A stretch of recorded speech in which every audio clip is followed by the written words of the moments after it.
Mm, mm, mm. Mm, mm, mm. Mm, mm, mm, mm.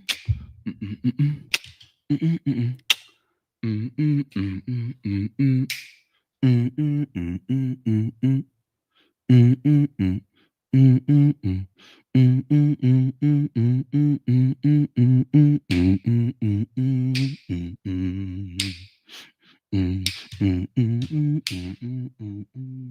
mm, mm. Mm. Mm, mm, mm, mm, mm, mm, mm. Mm, mm, mm, mm, mm, mm. Mm, mm, mm, mm, mm, mm, mm. Mm, mm, mm. Mm, mm, mm, mm, mm, mm. Mm, mm, mm, mm, mm. Mm, mm, mm, mm, mm, mm, mm, mm, mm. That was the only idea I had to give like some Christmas spirit to start the stream. I didn't have anything else to do. Just get my little fake Santa Claus is coming to town. I'm on and try to have a good time. Listen, Merry Christmas, y'all. Happy holidays. Jay, early. Thank you, love. Thank you. Shout out to the whole chat, man. Shout out to everybody on the replay. Shout out to the members, the mods, everybody. It's Christmas. It's Christmas, man. And we got some negativity that's going to end up happening in the stream, possibly, right? And I hate that. He's talking about me on Christmas. It's like part of me is just like, we got work to do. We got to stream. You know what I'm saying? I definitely wanted to be here on Christmas Day. Yeah, you know what I'm saying? A bunch of us is home chilling. And then another part of me is like, come on, man, just keep everything positive, man. It's Christmas. So how's everybody feeling? Y'all feeling good? What is this one says? ARP, you wildin'. How you on here? The kids wigging on me to get them gifts right now. I gotta get up out of here. But that's the thing about the stream, man. I'm the one that's gotta sit here locked in, working and going through the news updates and then get into the title. And y'all could just be running around on your phone. You throw a Bluetooth in or some shit like that, you be all over the place. Y'all good. Y'all good. Because we got some news to walk to, and we're gonna definitely have some fun in the title. And I'm gonna need y'all help when we get to the title as well. But once again, uh, and all bullshit aside, people, Merry Christmas to everybody. It's been an amazing year for many of us. You know what I'm saying? I'm gonna keep getting to the chat. Definitely for the podcast. And gotta remind yourself, there's a lot of people that are just surrounded by love, family, friends right now, but there's also a lot of people that it's not, you know? So peace and blessings to everyone. Hopefully on this day you have love in your heart. Hopefully you are in good spirits. Hopefully you are around loved ones, and hopefully you have an incredible day. Okay. And if you don't, there's always tomorrow, hopefully. You know what I'm saying? So Merry Christmas, folks. Merry Christmas. Okay, I saw another super before we get rolling. Oh, this is my guy Don Bean is here too. He says, Happy holidays, ARP and the green team. We get a Christmas live in the AM, man. I know it's lit today. Yeah, man. Let's walk a little bit. Why not? Y'all ready to walk? All right, let's start working, people. We got some stuff to go through. Up first, we're gonna keep it positive, and we got some laughs as well to start off with. But let's keep it positive for the start. I don't even got my headphones. I'm tripping. I'm so not in regular mode. Hold on, let me get my headphones. I'm tripping. I'm tripping. I am tripping. I didn't even pull up my headphones. Cut my headphones on. Make sure they connect to the Bluetooth and all that. There we go. You know what I'm saying? All right. So up first, I'm gonna jump to my Instagram. This was incredible, people. Make sure this is not playing any music because there's some music that I put on this. I gotta be careful. Okay. So I had people tweeting me on Twitter their YouTube roundups, and if you log onto your channel, it might tell you something like your YouTube summary for 2025, and people were sending me theirs on Twitter, and some of the ones that I received were incredible. Like if I look at this one, just to see the company that I'm in is ridiculous. When I saw this one, I was just like, Like how? And I think we're doing an incredible job over here. And you guys are the foundation supporting this podcast, continued brick by brick growth year to year. So to see academics, Joe Button, I'm not sure what Star Talk is in a Breakfast Club, and we're in that grouping of the average genres listener. That's incredible. That's really incredible. And I see similarities, for what y'all have been sending me. And anybody that's got sorry, it's true related or RBE related YouTube wrap ups, continue to send them to me. I'll post them. I'll do another post like this on New Year's. Shout out to my guy Screwface here as well, man. Great company, amazing company to be in. I watch a lot of Screw shit too. Curtis King TV. Shout out to everybody. Shout out to everybody, man. I don't know these folks, but to hit any number one spots, top 3 spots, top 5, top 10s is incredible for us people. Here we go again with Wayno. This person watches a lot of hip hop reactions, a lot of NBA news, sports commentary. That sounds like me. My shit is like that too. Um, what's good, homie? I see you. Thank you so much once again coming in one of your top channels. Shout out to the members. This one right here, it's got Seti Nash on here. Seti Nash is his channel grew a lot in 2025. He had some big coverage, paperwork, exposures. He ended up getting pulled into the whole whack 100 trap law Ross and academics, that whole conspiracy around Young Thug, his audio getting exposed from jail, those audio leaks, allegedly him being in the center of this whole campaign to create this light around Young Thug of being a rat. 1090 Jake broke that down. 1090 Jake was the one that kind of showed all the timeline of it and linked it all together and put SETI in the middle of it. So we're in a mix of a lot of content, and I like the variety that we have. We range through a lot of stuff: the crime world, the music world. We touch on a lot of stuff here. We did a little bit of politics in 2025, the tiny bit, not too crazy. With a little Charlie Kirk in there, whatever. But I like the growth of us people. More feedback here. This was funny to hear. Make sure the music ain't on or to see. Now this one right here, these last two are mine.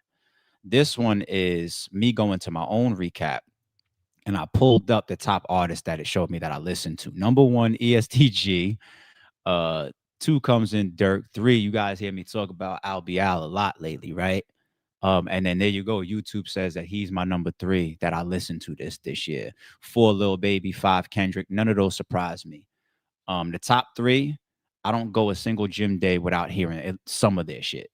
Those top 3 people. Lil Baby's probably on a lot of my YouTube playlists as well. Kendrick, I spun so much with his album that rolled out and all the stuff going on with him and Drake this year, and I still spin him.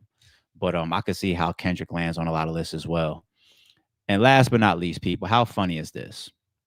If you really know the podcast, for me to see this, I don't even know how YouTube came up with this. I don't know how y'all did this. Is this like an AI monitoring my words or some type of thing? But it says your YouTube award, most likely to quote the best movie lines at the most inappropriate times. That is crazy. YouTube, how do you know that? How do you know that? It's not even just my movie quotes, because I say shit real fast sometimes and slick.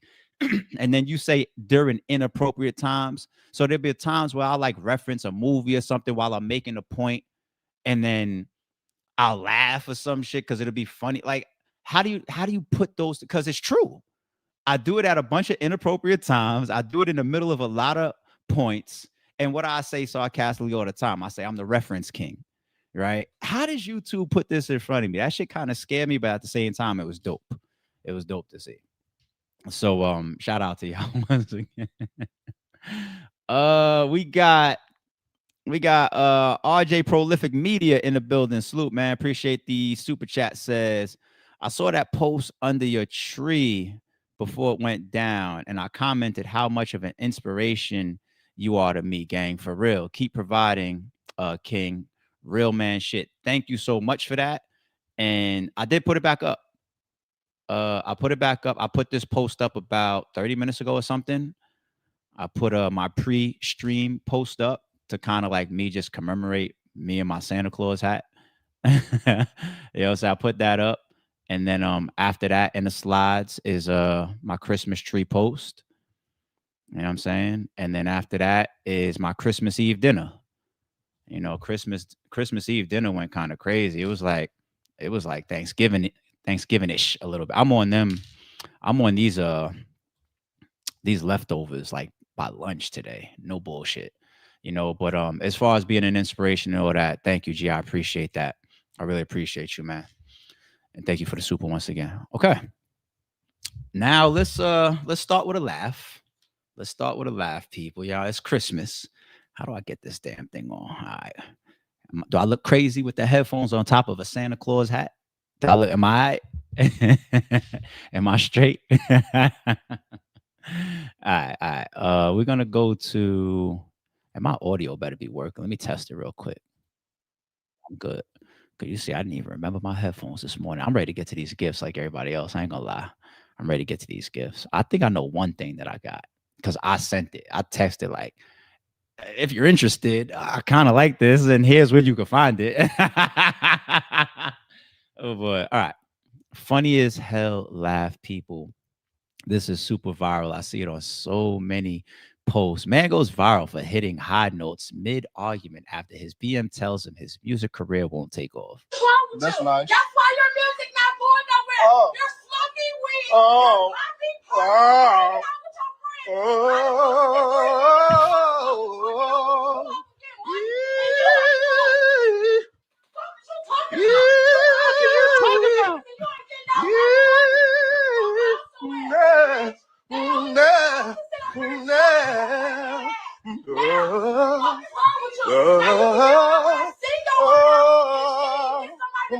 Nice. That's nice. That's why your music not going nowhere. Oh. You're smoking weed. Oh.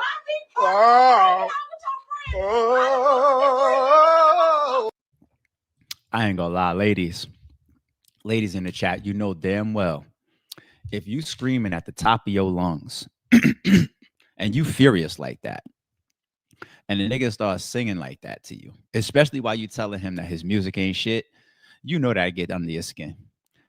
He probably got punched in the face before the stream was over. He said, oh.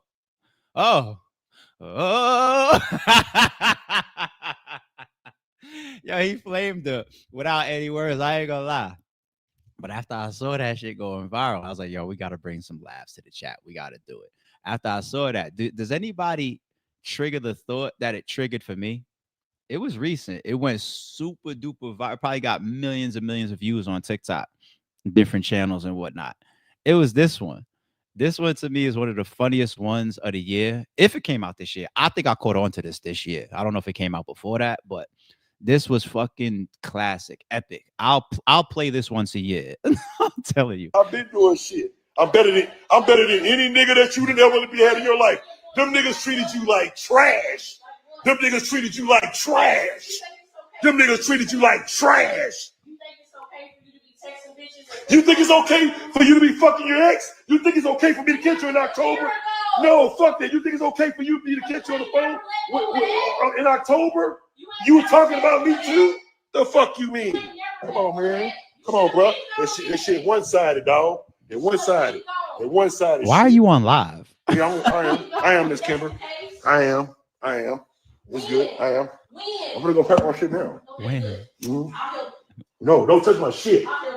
See, this is how it always happens. This is how it always happens. I don't talk. Fuck you. Fuck you, bitch. Fuck you. Dirty ass bitch. Fuck you. Snap. Bitch, I got money, bitch. I got money, bitch. I got money, bitch. I got money, bitch. Fuck you mean? I got motherfucking money, nigga. I got motherfucking. You ain't put.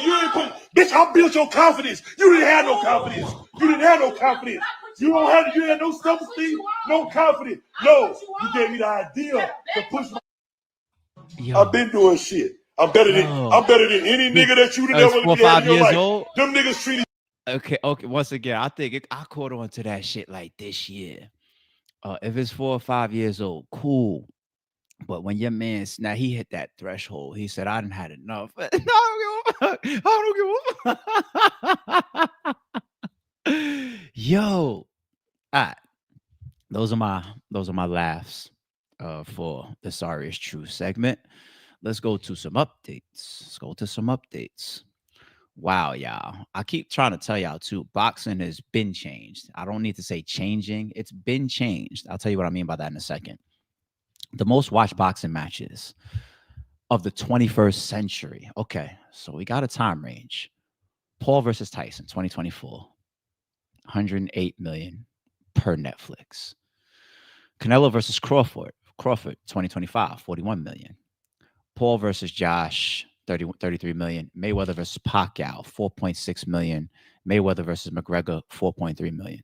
When I say boxing has changed, it's all about the gate, i.e., the money, the streams, the promo now. It's not about the legacy of boxing. It's not about the art of boxing. It's not the golden era of boxing been gone. It's been gone.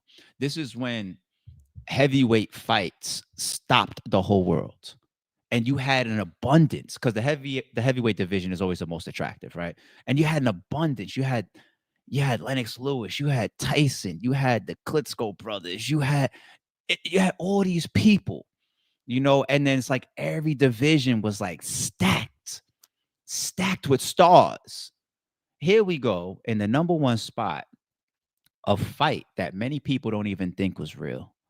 And it also includes somebody that a lot of people don't look at as a legitimate boxer.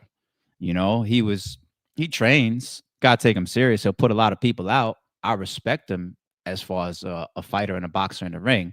But when you compare him to like great boxers and you see a number one spot, like you don't want to see a Jake. And I don't say this from a place of hate, but it's not supposed to be a Jake Paul. If you guys understand what I'm saying, Number two, Canelo and Crawford, I understand. Reason being is because modern day era, I feel like it's not like 20 years ago where it's a pay-per-view event only. You got to get in front of your TV, order it for 50. You know what I'm saying? These streaming platforms and the reach of entertainment has continued to move up. Smart devices. And Canelo and Crawford was huge. And I think the boxing industry was dying for a super mega, mega, mega, mega fight.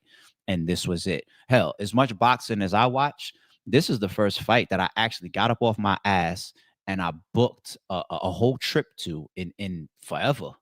It was that big even for me. I was just like, oh, no, we ain't missing this. Me and my man Ant hopped the flights, flew out to Vegas, rented some rooms, and we was in there. So, and it was an incredible experience. But I could understand why that's number two. Number three, it feels just like what I'm saying for number one. Here you go, Paul again in there. And we just watched this one a couple weekends ago, right? Or last weekend, 33 million as per Netflix. It wasn't even something that people took serious. Even by the time you saw the face-off, you saw the reach, the height, the weight difference, the professional experience difference between these two. Nobody even really took it serious, but it's a hit. It's a hit. And that's why you're going to see the Paul brothers continuing to have these mega draws and these mega gates. Number four, it's supposed to be one of the biggest drawing fights in boxing history. It happened a little late, I admit. But Mayweather and Pacquiao, it still stopped the world. Everybody stopped what they were doing. I remember that fight right there. You could hear it discussed anywhere and everywhere. Be on the line at the supermarket. Yo, this Saturday night or this weekend or in 2 days or tomorrow. That's how this was, man. I had a fight party for this. We turned my crib upside down. And this was an incredible day for sports. Number four. And look at the drastic drop off from number three, from 33 million all the way to 4.6. A drastic drop for one of the biggest matches that the boxing world wanted ever. And then number five, to close out the list, another fight that's almost like number one and number three. A fight that's not really a real boxing fight. Conor McGregor is a whole MMA fighter. He gets in there with arguably the greatest pure boxer of all time. 4.3 million. And then if you want to do the scale the same way I did the drop from 3 to 4, look at from 5 to 1. 4.3. But you go up to the number one spot. with a fight that people didn't even take serious and a lot of people think was fake, with a guy that's 50 plus years old in it, and the other guy that comes from YouTube. That's number one, from 4.3 all the way up to 108. Now, when I say boxing is a wrap now, it's about the gate. If you're going to drop a number two every once in a while, we here for it. Other than that, expect everything else. Times have changed, y'all. It is what it is. All right. Speaking of what it is these days, let's go to Max B. Shout out to my nigga 40 Cal, man. He made sure I was staying sharp. Yo, you check that Domain 7, and I was, oh yeah, it is out. And I went, I played the whole thing. There's a deluxe edition as well, I believe. I didn't get through all of those songs, but I didn't even finish it. I'm just being real, and I want to see what y'all are saying in the chat. I'm going to scroll these comments real quick. Of course, I'm not going to play the music. You know how it is. It says, who's here in 2088? You think this is futuristic? Okay. Wave Forever. This shit like fine wine, man. I'm happy Max be back. He's surfing on a whole record, riding bars like waves. I'm gangster. I ain't dancing a minute. Have a wavy Christmas. I don't like the engineer. Know how to mix his vocals, yada, yada, yada. The whole joint wavy. Vigilante season 2026. So I don't want to say, damn, Max, your fan base is crazy and they took over your comments. But I said it for a reason. Why? Because I think I got a good set of ears when it comes to music and rap. And I also know Max B's legacy, where he comes from, the stuff that I could go pull 20 to 30 of his mixtapes for y'all right now. I know the man's music. I know, that's why we was all excited for his next projects or his early music after he came out. This project is kind of trash to me. I don't know if I'm an anomaly. Well, actually, I know I'm not, because 40 sent me a skit of a very well-known reactor. I think he's like either on Twitch or TikTok or Instagram, but a very, very popular reactor. And he was pretty much like, yo, Max, just want to let you know, this ain't it. You know, whoever's listening right now or co-signing, let's get back to work. And I kind of agree with that. I feel like Max B got a lot of room for error because he's charismatic. He had the biggest come home from jail damn near ever that we've seen in hip hop. Everybody's talking about him. He's all over the place. People want to support him. You know, he pretty much beat all the snitch allegations that was going on. I think his co-D took his best shot. He's past it at this point. Even his co-defendant, the other one, the girl that came out, did her Vlad interview, he's past that as well. Those are probably the biggest two stones that he had to overcome from an integrity standpoint. You know how it is. You come home from jail, everybody's in your business, and we be in some of these niggas' business too. I ain't gonna lie. But he's past that. When it comes to music, though, you only got but so many opportunities, right? What are they saying? Top of the year, I think him and French are supposed to be doing a project. I expect better from that.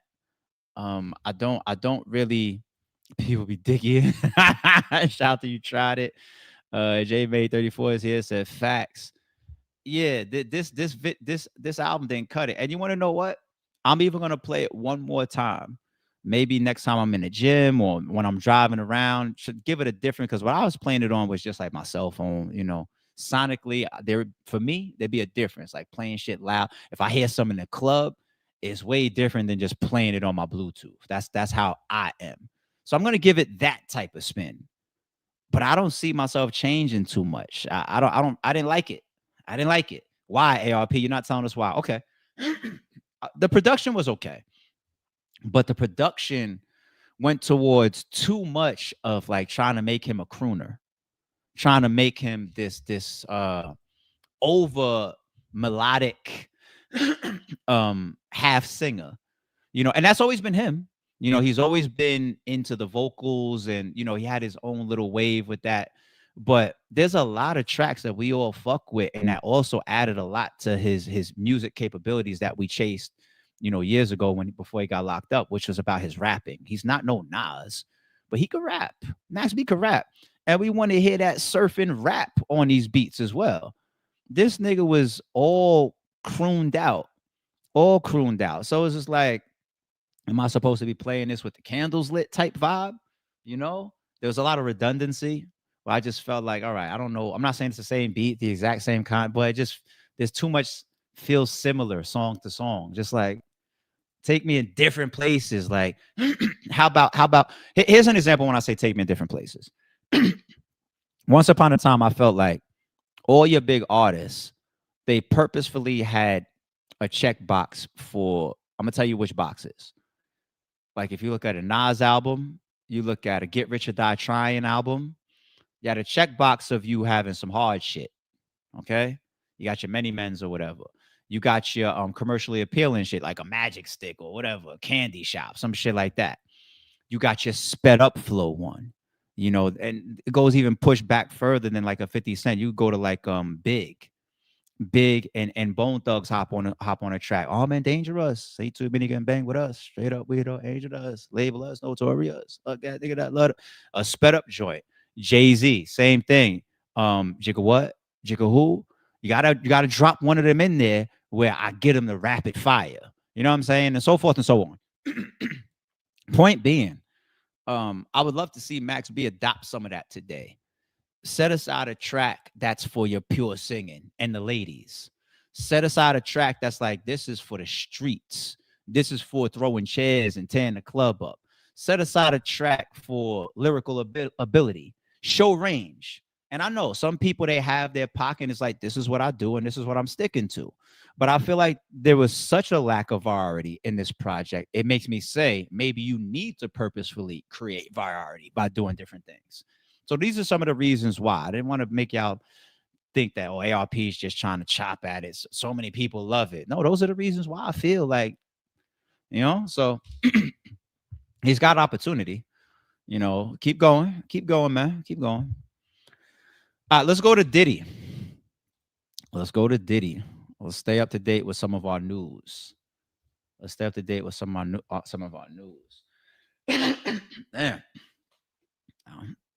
Like 4 glasses of wine last night. And it's catching the fuck up with me right now. But let's stay up with our Diddy files. Sounds like Epstein shit, right? Okay, so he's appealing, and we knew that this was going to come anyway. Diddy, judge acted like a 13th juror, files new appeal of the, what is that? Draconian sentence. I don't even know what that is. Should we chat GPT that? Let's chat GPT that real quick. What is the draconian sentence? Because draconian signifies like some old era medieval shit. No, am I wrong? Am I doing too much Game of Thrones? But I think when I hear the word draconian, what the fuck is draconian sentence? What is that? A draconian sentence means punishment that is extremely harsh. I'm right.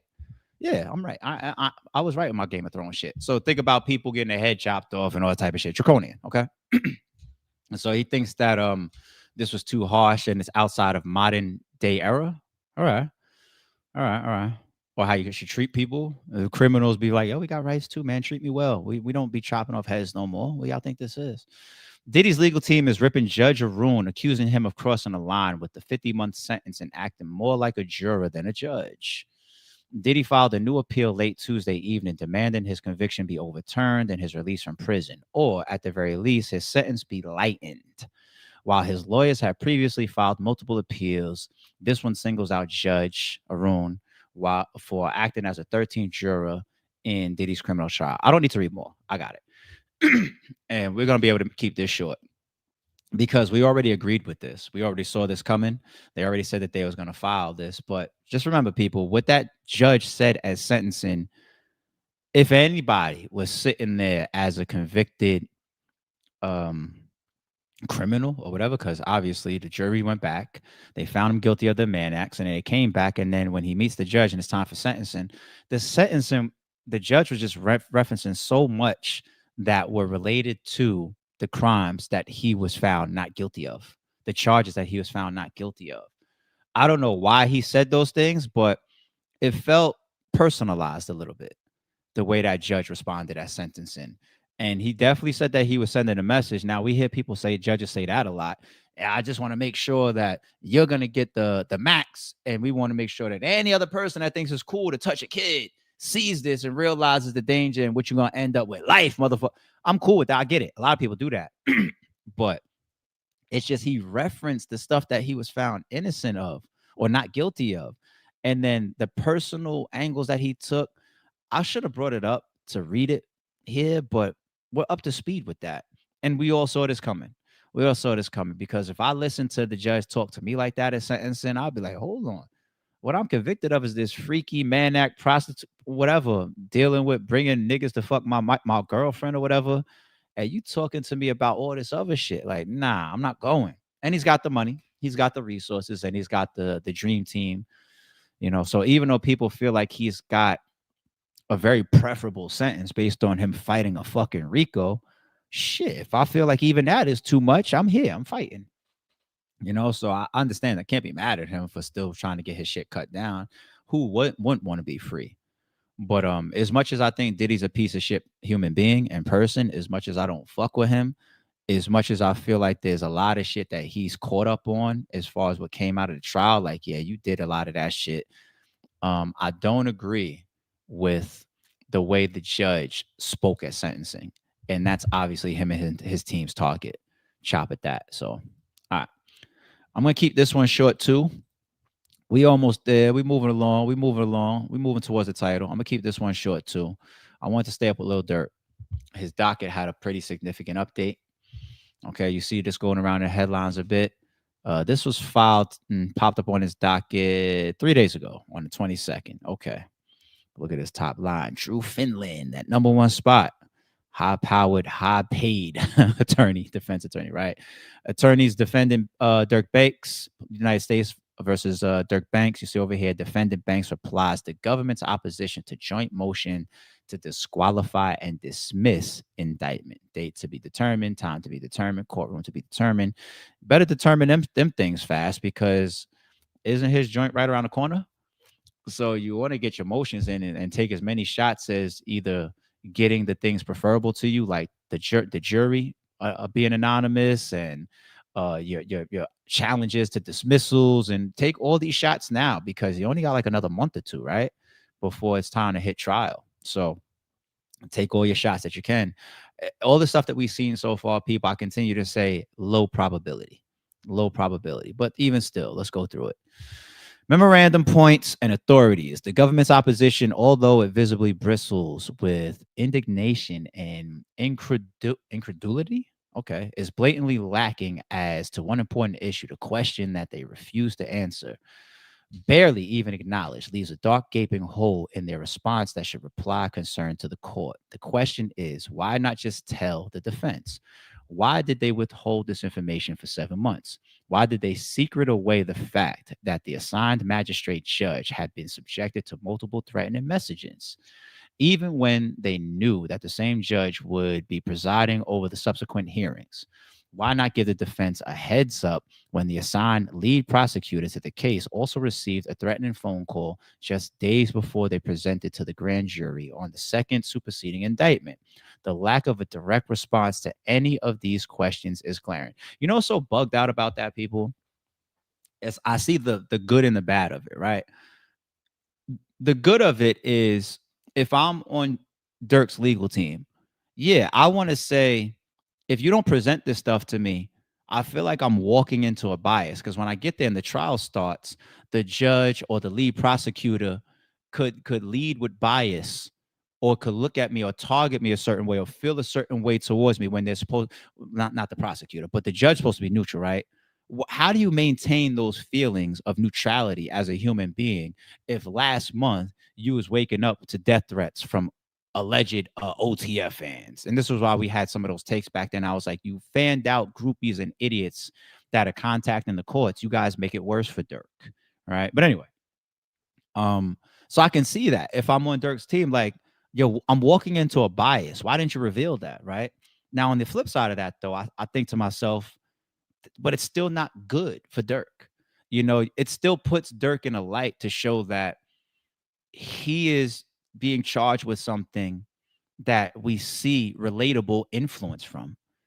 He's being charged with murder for hire, right? And then we turn around and we're getting these emails or text messages or letters in the mail from people saying they'll kill you.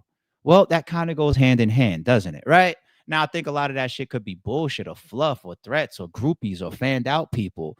It just aligns in a light that you just don't want the guy in. But so I see both sides of this shit.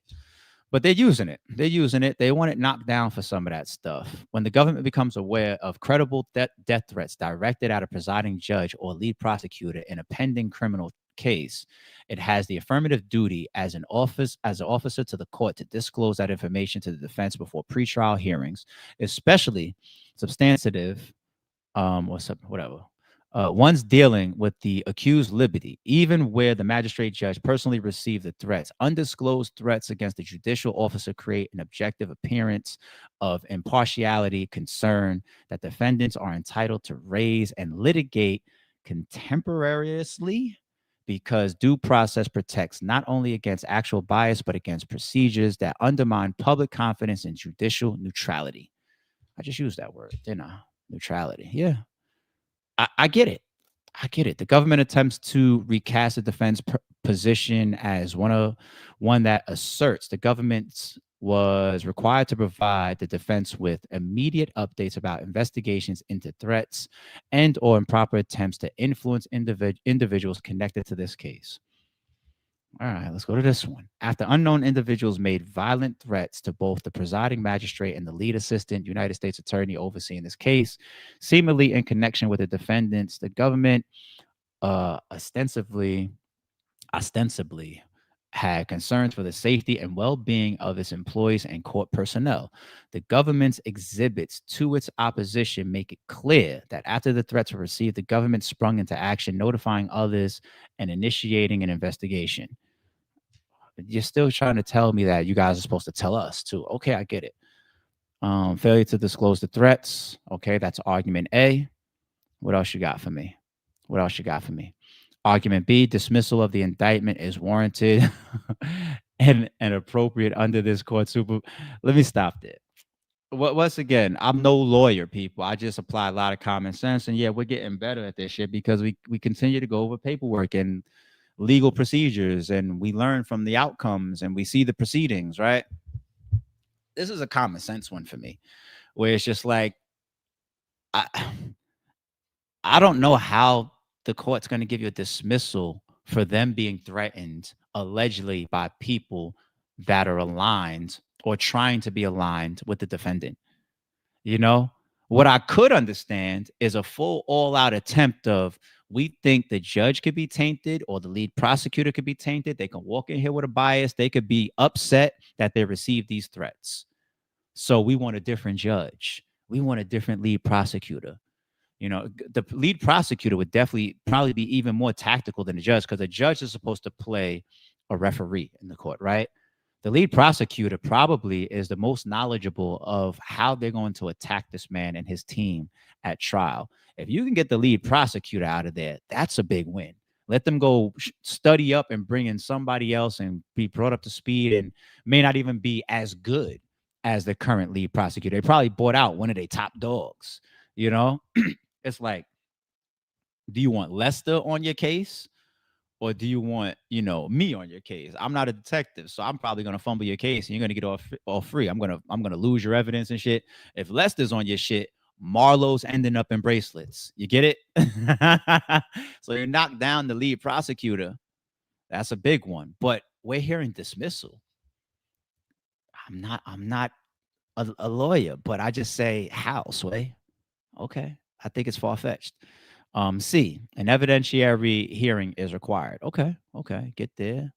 Conclusion. The defendant, we know what the conclusion is that they're putting. Okay, cool. All right. That's the Dirk update, people. I wouldn't take any bets on dismissal. If you're a Dirk fan, I'm a Dirk fan too. You guys saw my YouTube list, my music list, right? I wouldn't take any bets, people. You know, let it ride. But we will see how it plays out. And those updates will fly around real soon. Dismissal squashed, or some super news. Oh my God, Lil Durk got his case dismissed. He's got the new Johnny Cochran and Brian Steele now. Like, I doubt it. We'll see. All right, let's go on to Nicki Minaj. Nicki Minaj has been getting killed.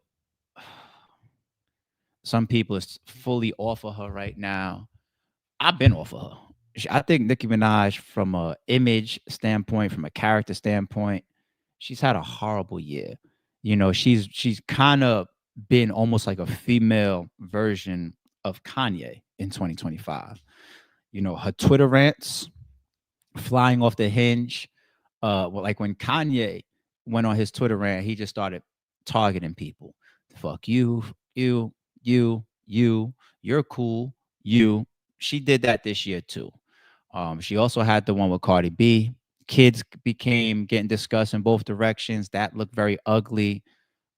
She got to a point where people started saying allegedly they feel like she's on drugs. She had the credit card thing with her husband.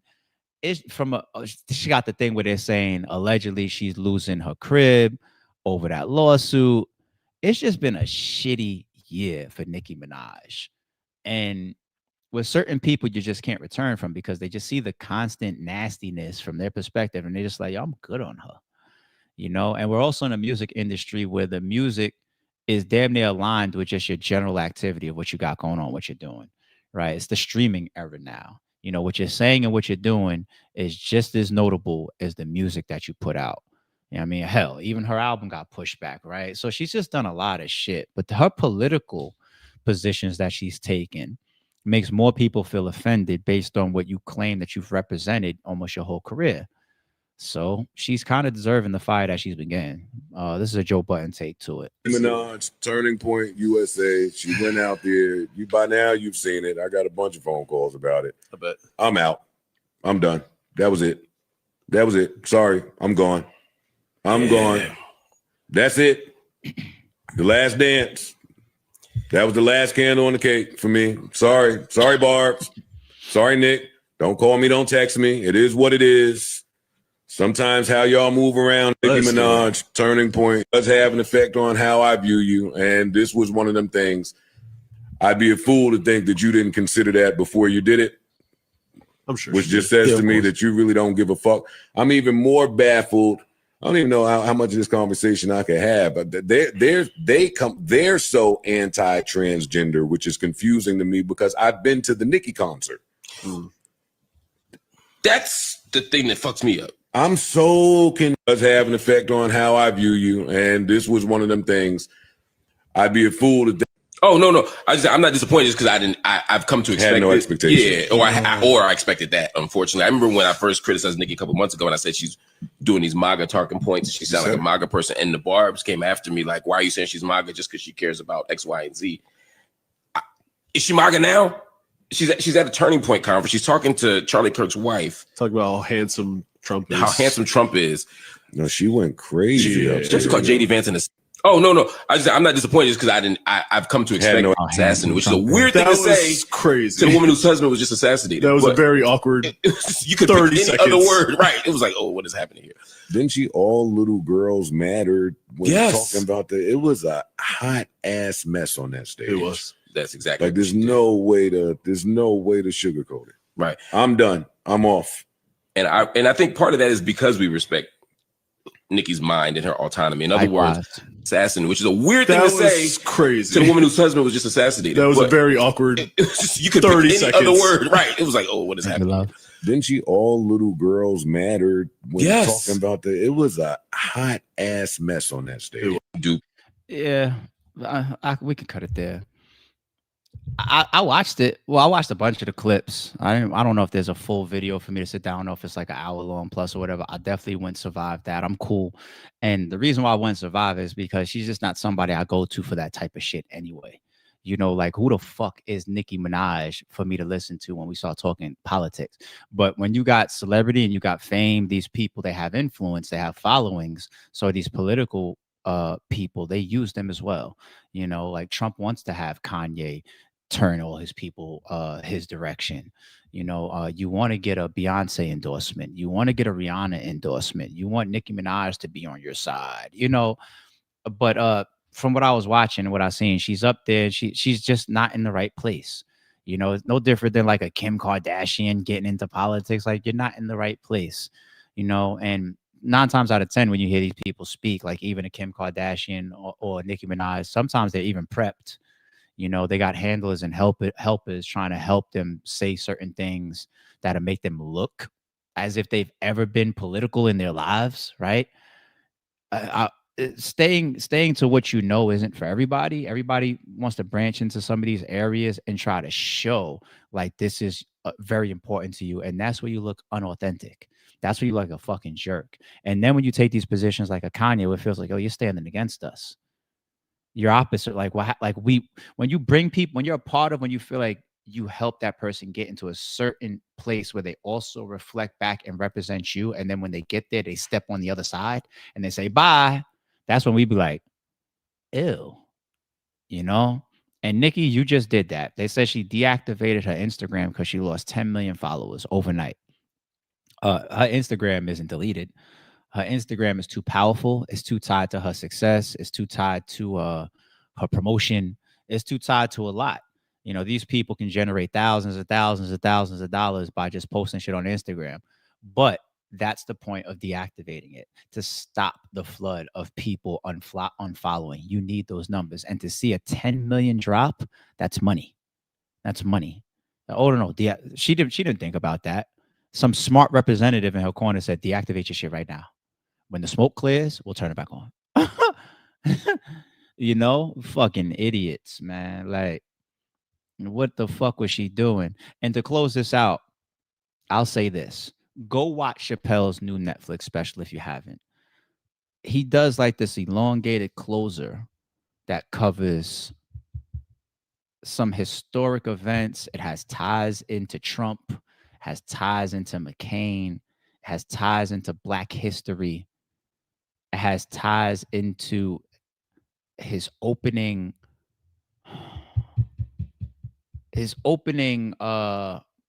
angles of him, the controversy when he performed the certain things he said when he was in Saudi Arabia. He's just a master, you know. And in the midst of, like, I feel like he does things that George Carlin did as well, where these guys are comedians, but they get up there and they spew this honesty or this real shit and these things that are very, very important for people to hear from all cultures and races.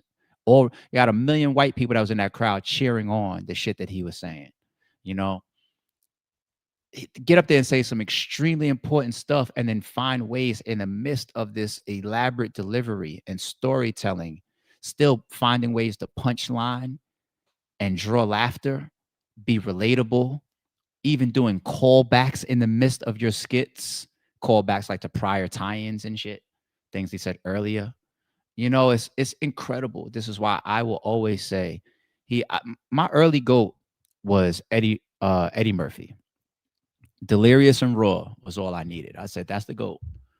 And then Martin became my GOAT. But I realized Martin was my GOAT, not really because of only his stand-up, because You So Crazy is really the one. After that, Run Tell That is like, it's okay.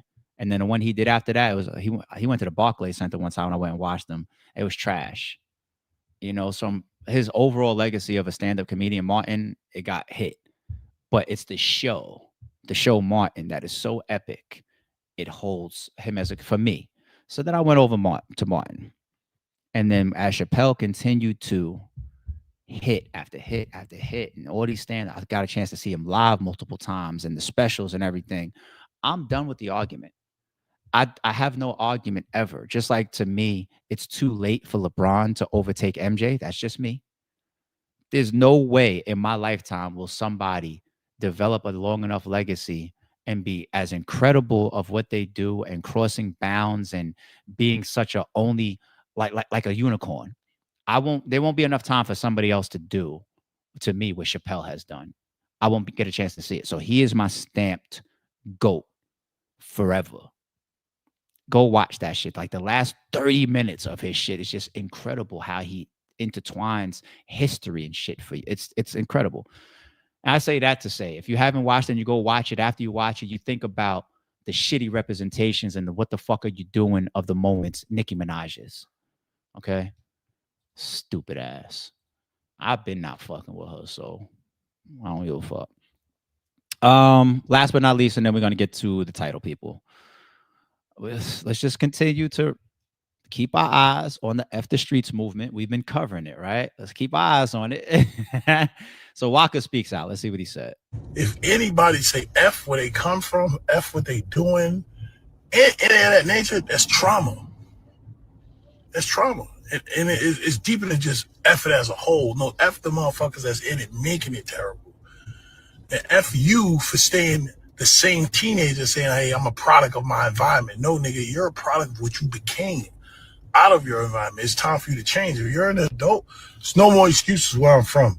They hiding literacy from you, or this man, or that culture. That nigga is you. You need to stop.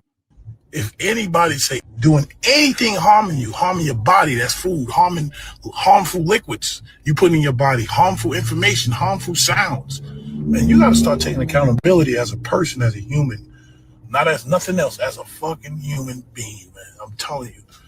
And for everybody that's running up on me like, yo, man, Walk, I'm trying to get on and get your number. Nigga, I'm not giving you my number. Like, please cut it out. And I'm not messing with nobody that don't have purpose when they rap. Point blank, period. But Gray hair, beard, or grays in my beard, Waka is a problem. Why you say that, ARP? Anybody remember once upon a time, Waka Flocka was looked at and damn near treated like he was stupid. I forget if there was a pinnacle moment of like something that he did or said that was like dumb. You know, you have a couple rappers that have these moments. Like Cam had his moment, right? And you know, the whole what would he do if it was a serial killer next door and all that.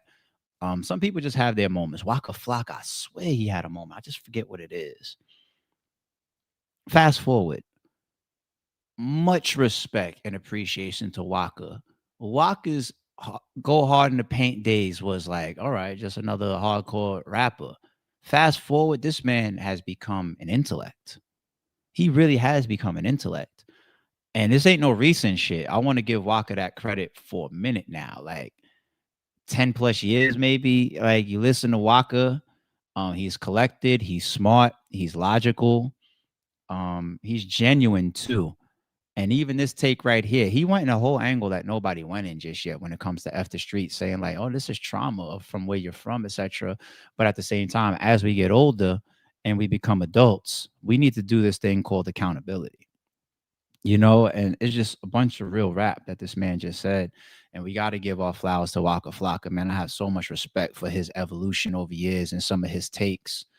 We're going to keep paying attention to his takes on things. He's earned it. He's become an intellect. You know, I don't know how you did that, Waka. You fooled us. We thought you were dumb when you first came out. We thought I gotta find it. I'll do it maybe on like tomorrow's stream. I'm gonna find the reason why everybody thought he was dumb early in his career. And I don't know if his diet or something, his brain waves turned on or such shit. Nigga became smart as shit. I don't know how you did that. Most people, if they're born dumb, they stay dumb. You know what I'm saying? I'm joking. I'm not saying you was born dumb, Waka. I'm having fun with it. Really trying to give you flowers and saying, "Hey, you've been very, very smart for a long time that we've been seeing." And shout out to you. Okay. Yeah, I don't need these anymore. Let's get to the title. All right. Now, this is how I'm going to do the title. The whole top 5s in 2025 battle rap. We're going to try to do the bloggers. I'm going to skip the media because media really always, and no disrespect to anybody else that's out there because I know there's a bunch. No, maybe we should add media. No, I am going to do it. Fuck, because I was about to say it's always like 15 minutes of fame. Hip hop is real, but that's not true. Like you got your restore orders and is that media or is that a podcast? It's not media. I mean, Sway be on the ground, but nah, I'm fucking confused. Anyway, yeah, I'm going to do media. I'm going to do bloggers. I'm going to do battlers. I'm going to do battles and I'm going to do leagues. All right. Now, if anybody thought I was going to sit up here live and freestyle that, you're crazy. Because if I attempted to freestyle it, I think I would do a decent job. Definitely with the bloggers, the media, the leagues, and the battle rappers. I would do a horrible job with the battles because I've only watched, if 1,000 battles dropped this year, I've watched 20 of them. I don't know. I'm just saying, I watched a bunch of streams. Hold on. Let me not go crazy. Maybe 50. I don't know. Less than 100 though. If there's 1,000 battles that dropped this year, I might have watched less than 100 battles, which means that I'm out the loop on a lot. Okay. Now, impact is impact. We tend to all turn our eyes to the direction of what comes across the table kind of heavy, right? And all that other stuff that's getting swept under the rug, it's getting swept under the rug. And it probably won't matter to y'all anyway, right? But this is what I'm gonna do. I'm gonna go Chat GPT. I want to see how well Chat GPT does so that I don't have to try to freestyle it. And then we're gonna react to what Chat GPT brings up, and then we're also gonna come to the chat for each category. Okay. Let's start with the top 5 battlers. Okay. Can you give me the top 5 battle rappers from 2025? Please put them in order and use criteria such as impact, views, activity, influence,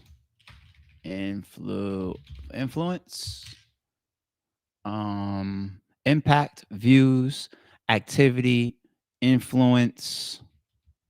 What else should I use?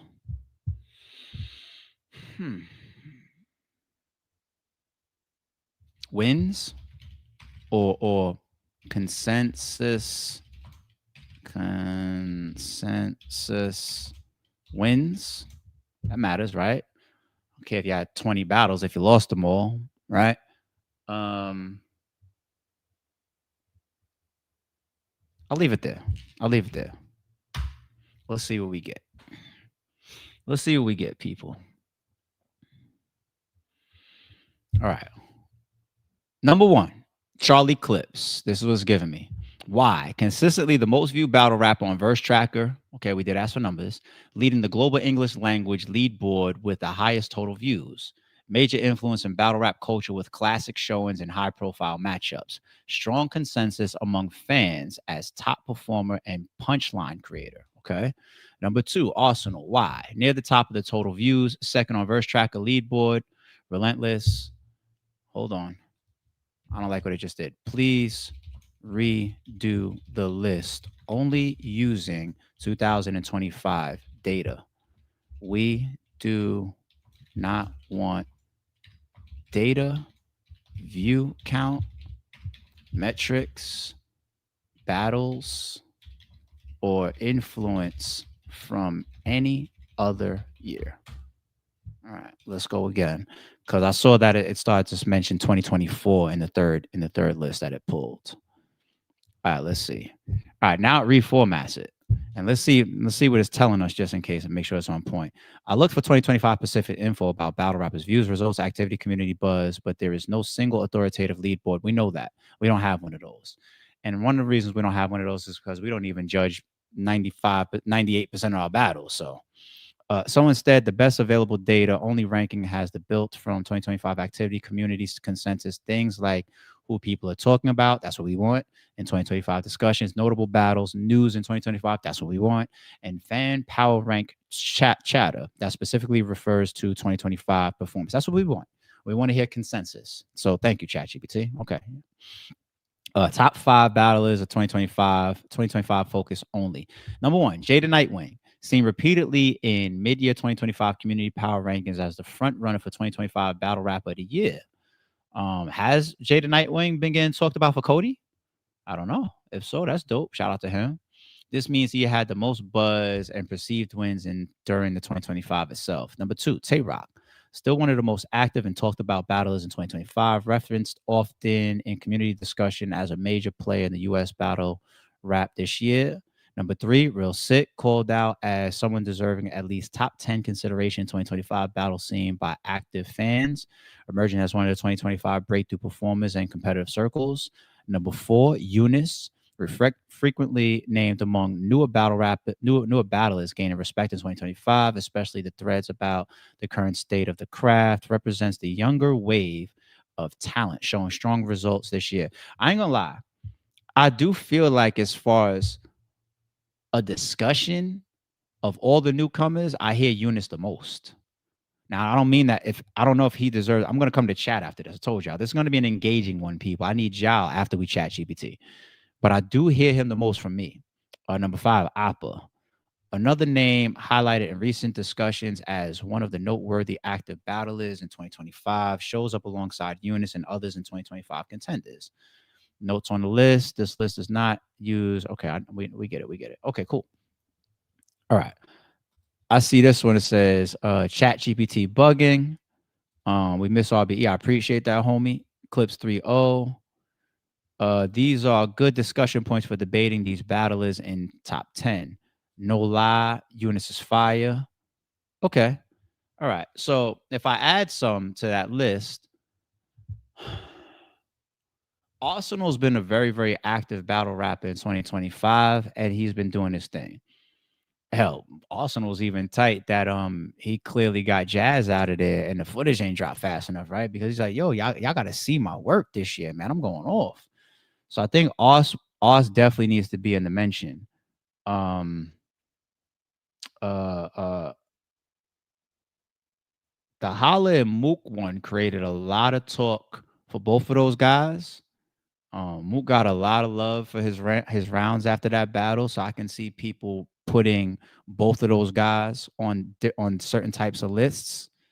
Cassidy would absolutely be on the list outside of all of the actual rapping, you know, because we only got one round. But when you talk about impact and draw and all that type of stuff in 2025, he did the most, you know.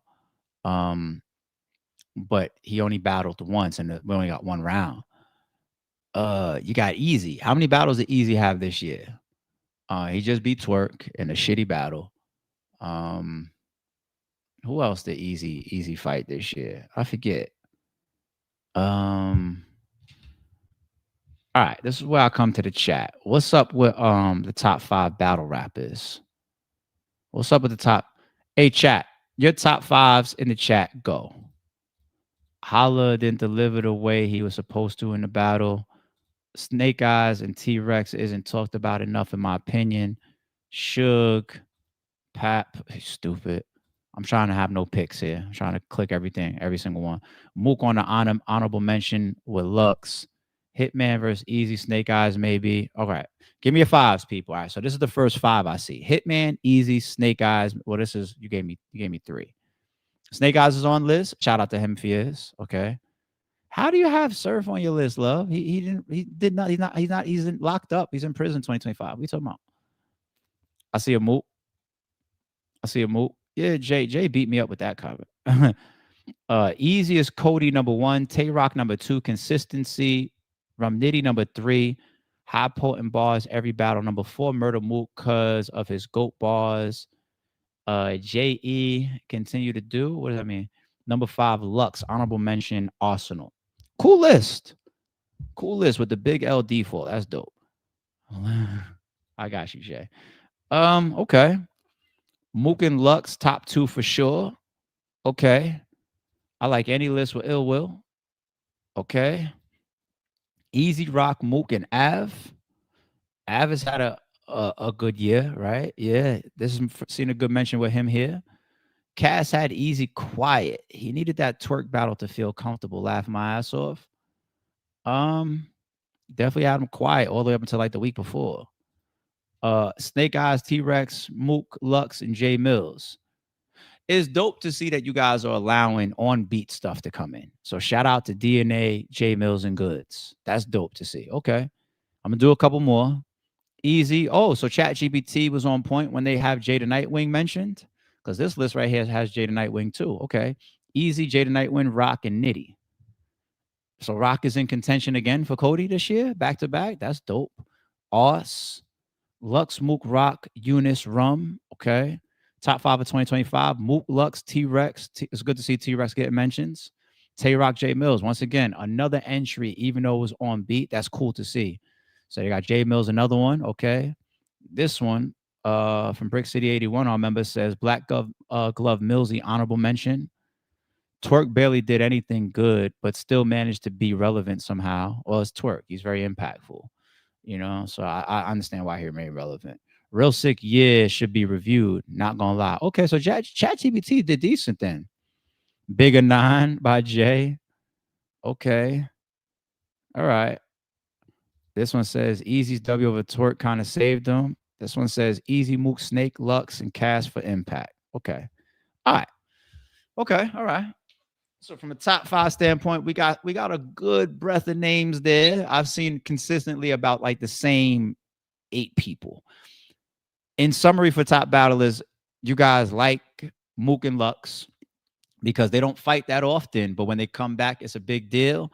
And they kind of got the vibe of like fighting off, grudges or younger generations or generations that were before them. So for them to have those 2 performances the way that they did, they're standouts. Okay, so Mook and Lux, I see why they're getting a lot of mentions. Jay Mills, what he did on beat was one of the biggest moments in battle rap. That whole battle with him, DNA, and Good. Shout out to those 3 brothers. That whole thing, and then him becoming the consensus winner of the whole equation. Yes, if it's one of the most talked about things in battle rap for the year, and he put out super high quality, and the consensus is that he won, yes, he does belong on the list. He does. Looks like I got Easy on a bunch of lists. Easy still one of the best battle rappers on the scene. So I'm going blank thinking about who he fought this year. I don't know why I'm bugging. I'm tripping. Who the fuck did he fight this year? I don't know why my memory's going blank. See it, y'all got Jada Nightwing, and from some of the young guys, y'all got Eunice, and okay. Seeing A Ward on a list is dope. Okay. Damn near everybody has Mook and Lux. Well, a lot of people have Mook and Lux on their list. Okay, let's move on. Let's go to, I'm going to save top battles for the last one. Can you now give me the top 5 battle rap leagues of 2025? Please consider the amount of events, the amount of battles, the impact, the views, the significance,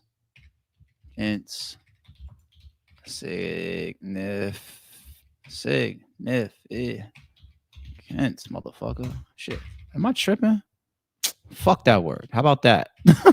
The impact, go synonym. The impact of the battles. That was hilarious. Battles that they booked. Is there anything else? I'll just throw in a word just in case. And quality. Why not? Let's see what they say. Let's see what we get. Top 5. It says URL for number 1, still regarded the premier English language battle league in 2025 with consistent high profile events. The major matchups released throughout the year. URL continued to drop large individual battles in 2025. They garnered major buzz among fans and helped keep the league visible even without relying on all-time totals. URL remains the default for many fans when they think of major rap or battle rap events, headliners, and quality premium cards for the year. URL will always have the default thought, like when people think battle rap, battle rap has grown so much, but the default is like, okay, Smack, URL, they've just earned that. And they just put in so much time with that and so much big stuff that they brought to the arena. So that's definitely going to be the case. They have a reference of verse tracker here. I don't want to click it to then see all the battles that they've done, but Flip Top. Okay, Flip Top is huge, but I don't watch Flip Top. I don't know anything about Flip Top. Red Bull. King of the Dot. iBattle. Shout out King of the Dot. Shout out to iBattle. I just don't remember how much activity King of the Dot had in 2025. iBattle is always active.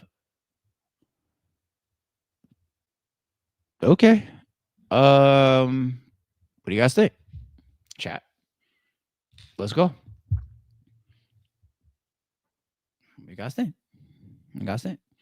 I'll wait before I give y'all my take on that list. I'll wait. But once again, URL, Flip Top, Red Bull. I don't even know what they're doing, Red Bull, to be honest. They could have some big shit going on for all I know. King of the Dot 4, iBattle 5. What y'all got? What y'all got? I don't want to have any picks. I was about to and I just happened to pop up like Jack in the Box Sloop. It's URL and TBL. That's not 5, but I'm gonna assume that definitely your top 2, of course. Trenches is a mention here. They always got crazy views. Yeah. I should have told them to stay with America, but fuck it. Let them say flip top. What's Tell? What is Tell? Did you mean TBL? Did you mean TBL and trenches? Okay. TBL. Y'all don't like saying 5, huh? Y'all don't like the number 5. Okay. That shit ass pussy. Yeah, I've never seen somebody do the historic surfing calico moment in emojis. That shit is hilarious, Jay.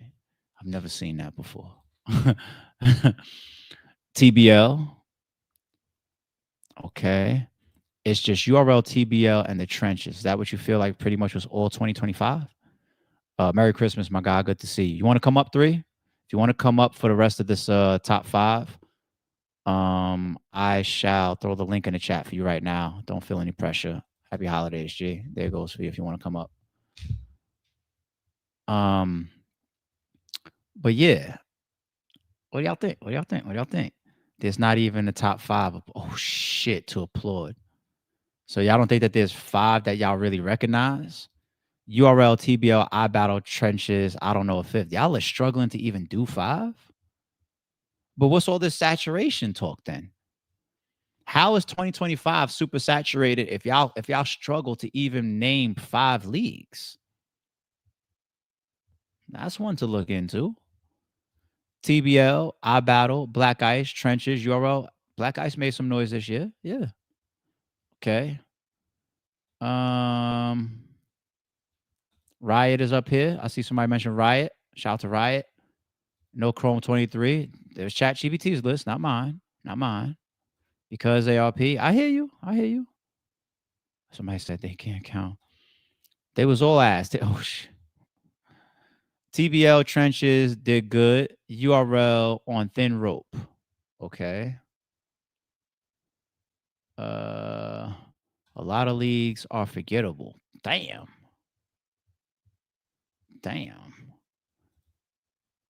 Because there ain't 5 leagues that really put on. Damn. Gates of the Garden with a mention. Okay. ARP, you answered the question with a question. Good, brother. It's oversaturated because there's so many leagues and events, but we can't give 5. Okay, I hear you. Thank you, Chins, because RBE not around. I appreciate you. I think we would definitely crack the top 10 if we were around. Or if I was on the scene. I think we would crack top 10. Okay. I'll leave it there. That's what y'all giving me consistently though. You see TBL, you see URL, I see a bunch of iBattle, I see trenches. My number one, honestly, is TBL. You know, I know how it is when you get that one slapping and everybody just tries to forget everything that you've done for the whole period of time. Same thing happens with battlers that choked in some battles 5 years ago, and they had a choke. Like Big K, once upon a time, everybody said you choke every battle. Then he went like 5 straight years of no choking. And then if he had one choke after like 5 years, people would be like, you're a choke. That's how they do you. You know, TBL just went through the same. They're going through the same thing right now. When people are pissed about this Cassie and Easy situation, and then the whole how twerking Easy ended up, it's just like, what's going on? You know, but they still had the biggest year as a league, you know. So that's why you see comments like this. TBL by far, yeah. TBL definitely by far. All right, let's go to bloggers, and then I'm gonna do battlers. How about the best battle rap bloggers, or no, top 5? The top 5 battle rap bloggers from 2025. Please consider amount of activity / videos, views, influence, I'm going to throw in the word creativity. And I know ChatGPT is going to have a problem giving us referencing creativity, because that you got to really know battle rap and have a human brain for that. Because when I say creativity, I'm talking about blogs that's outside of just norms, like a recap, or when people like create topic discussions that nobody was thinking about, or do a series, you know, certain type of battle rap series, Untold Truth, or, you know, like there's just certain shit. Oh, let me also include interviews, because you got people like Three Letterman, people like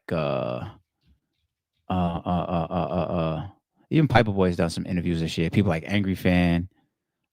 These are people that do a lot of interviews. So, and interviews, Polo, that they have done. Okay, let's try that criteria. What's the top 5 you're gonna give me? Number 1, Jay Black. Brr. Shout out to Black platform, YouTube and X and Twitter. Okay, why? Number 1, Jay Black continues to be the most consistent and professional. He is the most professional. I don't want to be as professional, Jay. I couldn't even do that if I wanted to. No way. Fuck that. I got to say some shit about you niggas. Nah, he finds a professional way to even go after negatives, which is beautiful how he's navigated his whole career. Most consistent and professional voices in battle rap media in 2025. He produces event breakdowns, previews, reactions, and interviews with major battlers and personalities, which keeps his channel relevant and widely viewed. His long-running champion show and other content are regularly cited as go-to sources by fans. That is absolutely the truth. You guys start getting you guys' own personal top 5s ready after we finish this chat GPT. Start getting your 5s ready in the chat, and then hit enter as soon as we finish this. 2, it's got Piper Boy platform, YouTube, Instagram, Twitch. Piper Boy's on Twitch. I didn't know that. And X. Why? Number 2. Piper Boy blends battle rap recaps with broader hip hop commentary. Yes, he does. He has, especially when he's doing politics. And I put views in this, right? And he had a segment of the year where he was just doing hundreds of thousands of views in like the shorts feed on YouTube for like politics and shit like that. And he was going crazy, which broadens his reach and influence. In 2025, he's active with event recaps, including major tournament coverage. And while some fans criticize him for focusing on drama, his quantity of content and cross-platform presence keeps him near the top. Dope. Minnesota Luke. Shout out to Minnesota Luke. I haven't seen this name in a while. Shout out to Minnesota Luke. Platform, Ruin Your Day, YouTube, podcast. Why? Number 3, known as the battle rap historian, he always had that reputation. Luke offers deep dive commentary and interviews. And his Ruin Your Day platform, he be on there, right? But Ruin Your Day is owned by Avocado, nigga. Platform continues to host notable podcasts and battle discussions in 2025. His work bridges past and present, giving context that many fans and newer audiences appreciate. Shout out to Minnesota Luke. But I wonder if ChatGPT is giving Luke some metrics from Ruin Your Day and Avocado. I wonder if they made that mistake and blended that. Battle Rap Resume. Okay.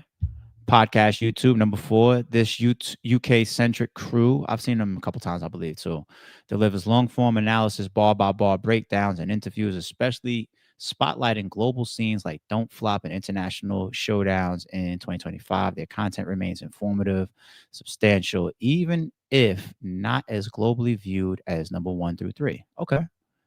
And is this the 5th one? Last but not least, Chris Unbiased.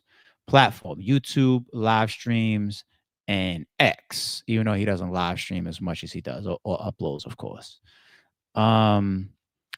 Chris brings a relatable, unbiased perspective and strong community engagement. His Untold Truth series, behind the scenes cut. He didn't do any Untold Truths this year. I said 2025. Keep up. But and straightforward breakdowns, including 2025 event recaps, make him a trusted voice among fans. That's true. Honorable mentions. You start to say Uncle Ra. I wanted to say that for media, but it's got Angry Fan. It's got Vodafly. Shout out to Vodafly and Showtime SP. LTBR. They got Vodafly on its own. Hip Hop is Real. And then it closes out. Okay, dope. Shout out to everybody on those lists, the honorable mentions, the top 5. Shout out to everybody. All right, chat, give me your 5s, and then we're gonna close this out with the top battles of 2025. Okay, give me your 5. Y'all loaded up in the chat. Oh, good. Y'all was loaded up. Y'all was loaded up.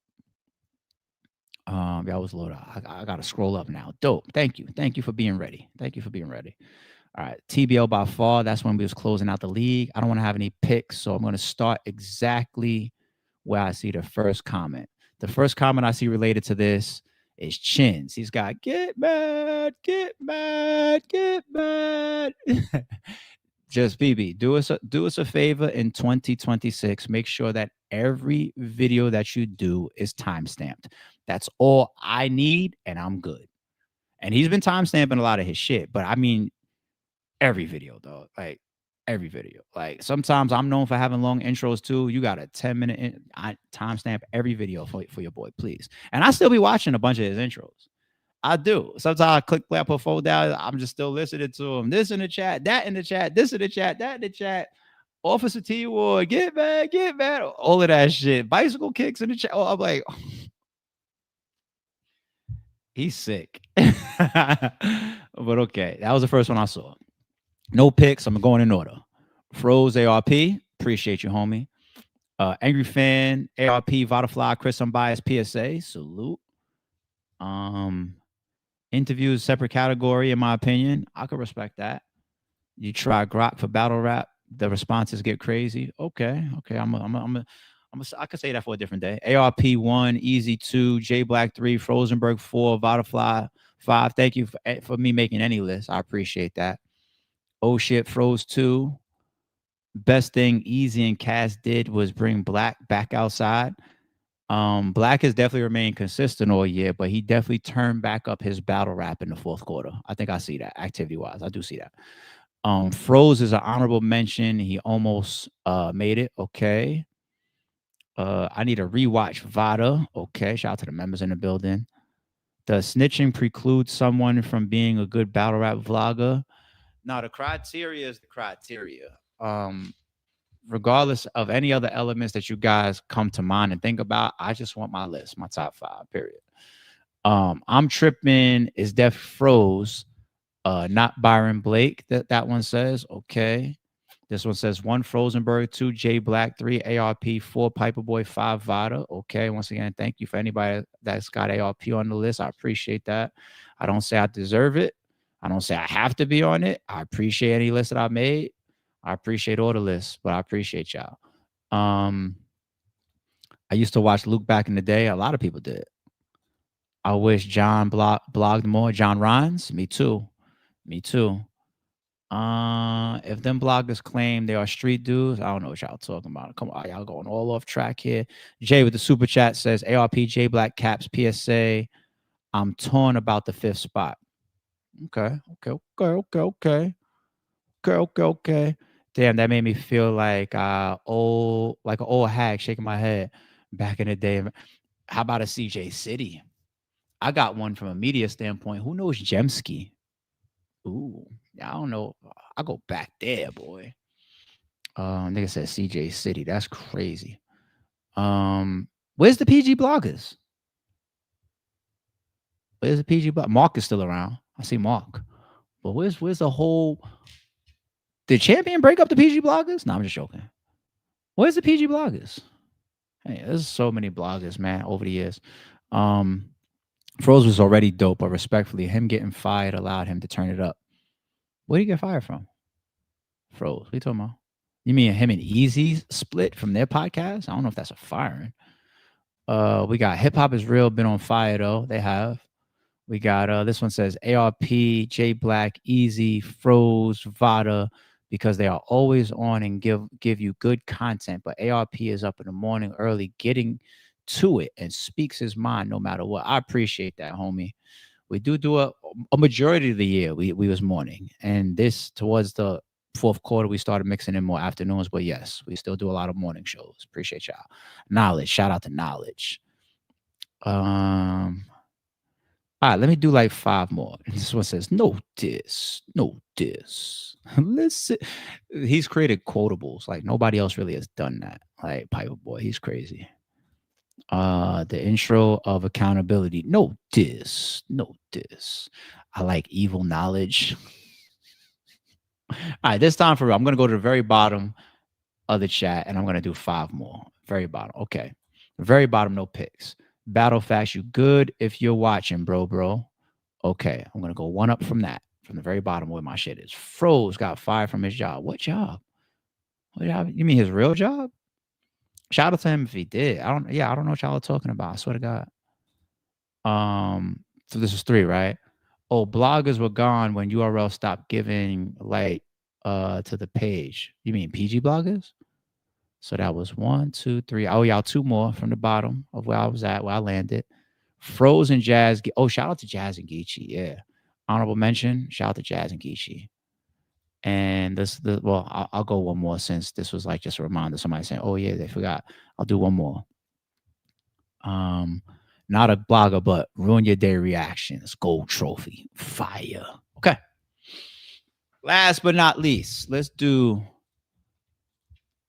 Every once in a while, y'all gotta remember to be nice to AI. AI is so smart. You don't know if it has feelings or not at this point. I'm not sure. You never know. Can you please give me the top 5 best rap battles of 2025? Please take into account the impact, the quality of battle via fan reaction. That might not be easy for people to do, but great performance on both sides. Views. What else do people use for a great battle? Replayability. I don't want to put that because you got certain shit that is not accessible on certain platforms or not, maybe not out. I don't know. I put impact, right? Impact matters. All right, take into account impact, quality of battle via fan reaction, great performance on both sides, views. If there was anything else, I would put relevance to battle rap news in 2025. Nah, because news doesn't have. Nah, I'll leave it there. I'll leave it without that last one. Let's go. Let's see what it gives us. All right, first, Jonas versus Saint Ice and Flip Top. Before we even see the rest, please, because I don't even know the language, right? Exclude Flip Top or any battles that took place outside of the United States. Exclude. I gotta go open some gifts in a second. Okay, and I'm getting hungry as shit. About to eat them leftovers from yesterday, dog. All right, let's see what it gives us. Just US. Okay. It's got Tay-Rock versus Jada Nightwing, people. That went down June 25th. One of the highest profile URL battles of the year, bringing 2 fans. It's not the highest profile one, though. And I'm wondering if that one's going to be on the list now. Bringing 2 fan favorite battlers together. I mean, for URL specific. Both veterans delivered strong performances and had fans talking about replaying rounds after release, making this one of the standout clashes of 2025. Dope. Okay. Next up, you got New Jersey Twerk versus T-Rex, Rap Grid pay-per-view. And you got this battle generated noticeable buzz among the battle rap community. I don't want noticeable. I want huge. In 2025, with many fans discussing both MCs brought distinct energy and lyrical approaches, its official release was on Rap Grid, gave it a wide platform and visibility among viewers this year. Who did Twerk versus Rex? What league? because it's only talking about the pay-per-view of it. Was it URL that did it? And that's why it's only no, but URL doesn't use Rap Grid. Who did this battle? Was it TBO? Well, who did I forget. I'm pretty sure by the time I come to the chat, y'all will tell me. Aver versus JC. Rap Grid official release. A battle that was formally published on Rap Grid. Was it Cal that did this one? Shout out to Cal and the BMF Battle League. Yeah, this one was Cal's, I think. A battle that was formally published on Rap Grid channel and discussed in battle rap media circles, with both participants delivering versatile performances that people referenced in 2025 battle rap coverage. Dope. Okay. Next up, I do remember this. Charlie Clips versus Old Solo. Probably has some viral clips too. This matchup featured two well-known battlers in the U.S. scene, and because of Clips' established fan base and Old Solo's rising profile, they still got him as a rising profile. This battle drew attention upon release and was featured in multiple Rap Grid new posts. Okay. Apollo, Chess versus Swamp. All right. Apollo was TBO, right? That's what had Daylight versus Rum Nitty. Is Daylight versus Rum Nitty on you guys' lists? Daylight choked, right? But even still, I don't know. Another 2025 US battle that appeared on Rap Grid's news feed, noted for its competitive nature and solid performances from both sides, making it one of the memorable matchups of the year. Okay, notes on selection. All right. Okay. Chat, are you guys loaded up? Are you guys loaded up with your top fives? You guys loaded? I'm gonna give y'all a minute. Start loading up your top fives. Impact, of course. What comes to mind is Daylight, Nitty, Twerk, Lux, Hitman, Mook, Cassidy, Easy, even Easy and Twerk to a degree, right? As far as like the impact, everybody wanting it and talking about it and everything. Those are the most impactful ones off the top of my mind that I could remember. Arsenal Jazz, Twerk, right? I'm going blank. Like I ain't gonna lie. Views wise, we know what those are. Those are easy. Quality wise, some of the best back and forths. Quality wise, did they nail any of these? Was Ill Will and Jada Nightwing this year or last year? Because that's one of the best back and forths in a long time. Where both people, where they just go. It's like a classic, damn near, if not. Okay, let's see what you guys got. No particular order. Rum versus Daylight. Lux versus Rum. Lux versus Rum was last year, wasn't it? Was it this year? Did it go down last year and release this year? I forget. Mook versus Hitman. Lux versus Twerk. Easy versus Everyone. That's hard to do. Versus Everyone is hilarious. Mook Hitman Battle of the Year. There's a lot to it. I think it deserves contention. Top 5. Take voice. Ill Will versus Jada Nightwing not being here is crazy. If that was this year, I agree. Like, that was an amazing battle. Eunice versus Nitty was fire. Hitman versus Cassidy was the battle that got me. RB, I appreciate you. Appreciate that. That's max out one shit. Jay versus Will. That's got to be in people's top 3s if that battle happened this year, I think. St. Thomas giving hospital beds out. Okay. J Mills versus Goods. I like seeing the on-beat stuff. J Mills versus DNA is number 2. 3, Rum versus Lux. 4, Mook versus Hitman. 5, Danny versus King. Forgot some names. Okay. Cool list. Arsenal versus Vixen was good. I saw the post-battle interviews. I did not get a chance to see the full battle though. But shout out to Arsenal, shout out to Vix. Danny versus King was dope. Okay. Mike P versus King, Mike P versus Eunice. So Mike P's got 2 battles that are very notable this year. Dope for him. Mook and Hitman, Jay versus Rock, Lux versus Rum.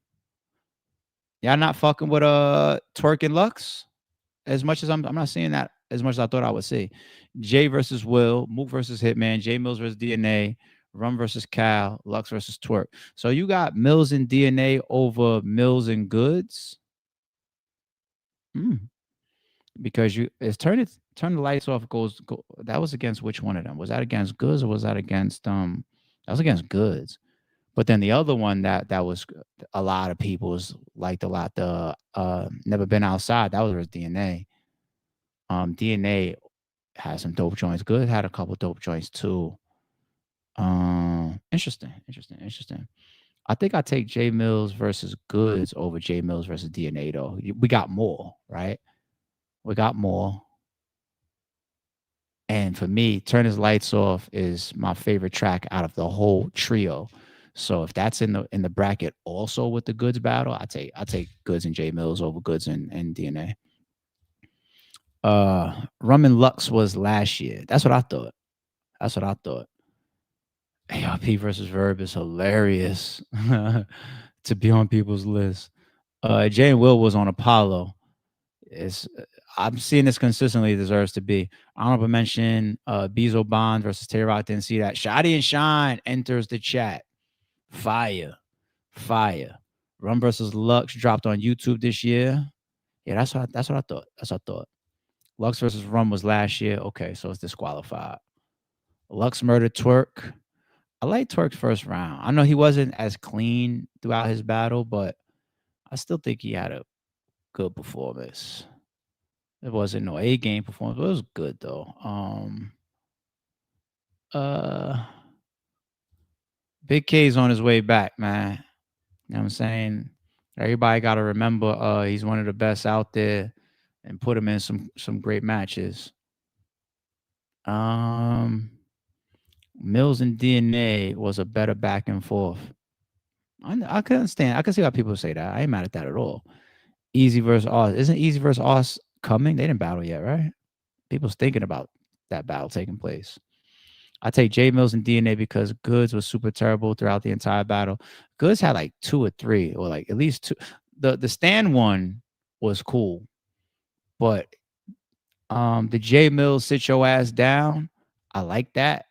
And then he had the other one that had that like AI shit where like his name was traveling through the whole beat. That shit was sick to me. So Goods got a couple joints out of that. There was a couple where it's just like, nah, I don't like that. I get it. But nah, Goods had a couple joints on that. Rum and Lux. Okay, all right, we got it, people. Stop putting that in the chat. We got it. Yeah, Shotty versus Sean was super fire. ARP battle rap is hungry. Ribs is touching my G. Bring back the Blue Room. All right, so I'm gonna give you my top 5 based on what I see as well. Blue Room. I gotta exclude Lux and Nitty because it was last year. Everybody's reminding me. All right. I'm gonna take Ill Will versus Jada Nightwing. I'm gonna take that.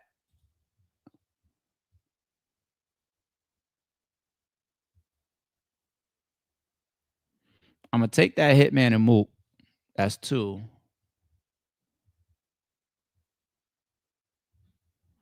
Hold on. I'm gonna take that J Mills and Goods. I had a lot of fun with that. Wait, that's 3. What am I talking about? That's 3. That's 3.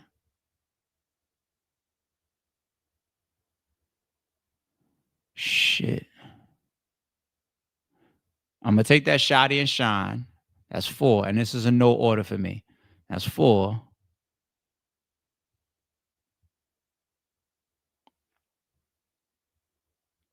Oh, y'all gonna make me take J Mills and DNA in 5? So it's possible. Let me see if I can remember what I just said. I'm gonna take that Hitman and Moot. I'm gonna take that Ill Will and Jada Nightwing. I'm gonna take DNA versus J Mills. I'm gonna take Goods versus J Mills. And what was the 5th one I just said? Shotty and Shine. That might be my 5. And mind you, people, there's a lot of battles I didn't see. So there's a lot of battles I did not see. But I might take that as my 5. I might take that. Nah, but deadass, you did anticipate how much RBE's absence would affect the culture. Happy holidays, my G. Thank you, man. I appreciate that. Happy holidays to you as well. Any major thing leaves the space, there's going to be an impact. whether that's me and there's other people that would be similar as well. You know what I'm saying? Where if the league or if the battler or the blogger left, that something would be taken away, because there's just some people in here that just do great work or bring a lot of good stuff to the industry, you know. So I appreciate you, homie. But yeah, I think that's gonna be my 5. That's gonna be my 5. Okay, we got Jay with a gift. Let me see some of the ones that I missed as far as some of this feedback.